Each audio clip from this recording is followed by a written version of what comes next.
بعض لوگ آج کل دم کے حوالے سے بڑا شور کرتے ہیں کہ دم کرنا کروانا جائز ہے یا ناجائز ہے، یہ فراڈ ہے، اسلام کے اندر ہے یا نہیں ہے۔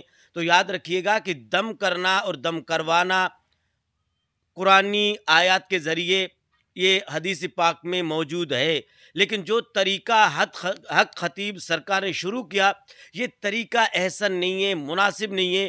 اس کی وجہ سے لوگ اسلام پر ہنستے ہیں، صوفیاء کرام پر ہنستے ہیں، عاملوں پر ہنستے ہیں۔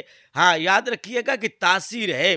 ہمارے ایک بزرگ کے پاس ایک شخص آیا اور وہ کہنے لگا کہ دم کے اندر کوئی تاثیر نہیں ہے۔ آپ نے فرمایا کہ تاثیر ہے، وہ نہیں مان رہا تھا، تو آپ نے فرمایا کہ تو بڑا گدھا ہے۔ جب اس کو گدھا کہا تو اس کا چہرہ متغیر ہو گیا، وہ کہنے لگا تو نے مجھے گالی دی ہے۔ آپ نے کہا کہ نہیں، گالی نہیں دی بلکہ آپ کو جواب دیا ہے۔ وہ کہنے لگا یہ کیسا جواب ہے؟ آپ نے فرمایا دیکھو میں نے آپ کو گدھا کہا، آپ کا غصہ بڑھ گیا، آپ کا چہرہ متغیر ہو گیا، چہرہ سرخ ہو گیا۔ تو جب گدھے کے نام کے اندر اتنی تاثیر ہے کہ آپ کا چہرہ متغیر ہو گیا، تو میرے رب کے نام میں کتنی تاثیر ہوگی جو تمام جہاں کا رب ہے۔